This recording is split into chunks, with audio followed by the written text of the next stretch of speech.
belajar.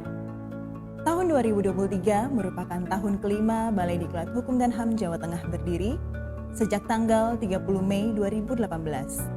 Pada tahun kelima ini, Badiklat Jateng sudah merasa perlu untuk melakukan investasi program pemerataan akses pengembangan kompetensi. Badiklat Kumham Jateng yang memiliki wilayah kerja di 11 provinsi dengan 10 kantor wilayah dan 300 unit pelaksana teknis.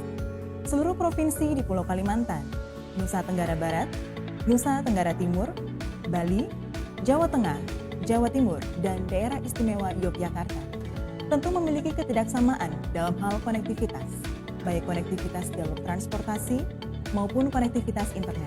Kondisi tidak meratanya konektivitas tersebut tentu berdampak dalam pelaksanaan pengembangan kompetensi. Untuk itulah, kini dibangun strategi konektivitas dan pemerataan akses pengembangan kompetensi di Badiklat Kumham Jawa Tengah. Banyak tantangan yang terjadi selama ini, sehingga kita perlu berpikir tentang konektivitas sekaligus pemerataan akses. Pertama, sebaran wilayah kerja yang sangat luas dan saling berjauhan. Dari seluruh pulau Kalimantan, sebagian Jawa, Bali, Nusa Tenggara Barat, dan Nusa Tenggara Timur yang mesti melintasi hutan dan sungai besar atau mesti menyeberang lautan ke pulau-pulau. Kedua, etalase perbatasan negara yang merupakan garis terluar wilayah NKRI. Menjadi pengetahuan umum bahwa wilayah-wilayah perbatasan yang menjadi wilayah kerja Badiklat memiliki tingkat konektivitas yang cukup rendah dibandingkan wilayah lainnya. Ketiga, karakteristik kebutuhan pengembangan kompetensi antar wilayah yang berbeda. Keempat, keterbatasan sumber daya yang ada di Badiklat Jateng, baik SDM, sarana prasarana, maupun anggaran. Ada variasi model pengembangan yang sudah dan sedang dikembangkan di Badiklat Kumham Jateng. Pertama, pelatihan klasikal yang diiringi adanya mentoring. Ini dilakukan dengan implementasi rencana aksi atau action plan di tempat kerja melalui mentoring atasannya. Kedua, mentoring. Ini dilakukan pada para lulusan pelatihan klasikal maupun non-klasikal dalam implementasi action plan untuk menjadi mentor bagi bawahannya dan melakukan sharing knowledge tentang substansi materi pelatihan yang diterima. Ketiga, e-learning. Keempat, MOOC. Kelima, Badiklat Learning Center atau BLC yang menjadi salah satu sumber belajar mandiri yang sudah disediakan hampir 300-an judul best practice tentang pengetahuan kritis organisasi. Keenam, webinar series sesuai dengan komunitas pembelajar yang ada atau kita kenal Community of Practice atau COP. Ketujuh, konsultasi pengembangan. Kedelapan, podcast dan micro learning. Secara khusus, model pengembangan kompetensi yang efektif untuk mempercepat pemerataan konektivitas yaitu: pertama, pelatihan berbasis wilayah. Kedua, BLC. Ketiga, mentoring. Keempat, sharing knowledge hasil rencana aksi. Kelima, MOOC. Keenam, webinar dan COP. Capaian dari pengembangan kompetensi berbasis non-klasikal dapat dilihat saat awal berdiri di 2018, Badiklat hanya mempunyai output 200 lulusan. Pada tahun 2019 bertambah menjadi 825 orang.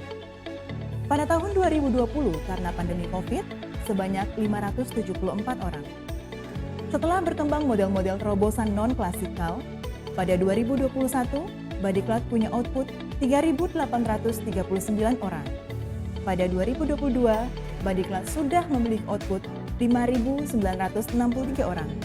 Dan pada Juni 2023 ini sudah mencapai 8.774 orang. Semua proses pengembangan kompetensi tentu kita lakukan evaluasi atau pengukuran-pengukuran sesuai kebutuhan. Dan model non-klasikal yang kita kembangkan telah memberikan dampak yang positif. Pertama, percepatan output. Tahun 2023 ini, dalam perjanjian kinerja Badiklat dimandatkan 3.000 orang. Dan pada semester pertama, justru sudah 8.774 orang. Kedua, percepatan pemerataan akses yang dialami antara UPT Pemasyarakatan dan UPT Imigrasi. Ketiga, optimalisasi peningkatan kinerja dan akuntabilitas. Triwulan 1 tahun 2023 ini misalnya, kita ditargetkan 92% dan kita ternyata sudah mencapai 93%. Keempat, optimalisasi penganggaran. Kelima, peningkatan persepsi layanan yang baik dari hasil IPK dan IKM yang selalu di atas 90-an atau indeks di atas 17-an.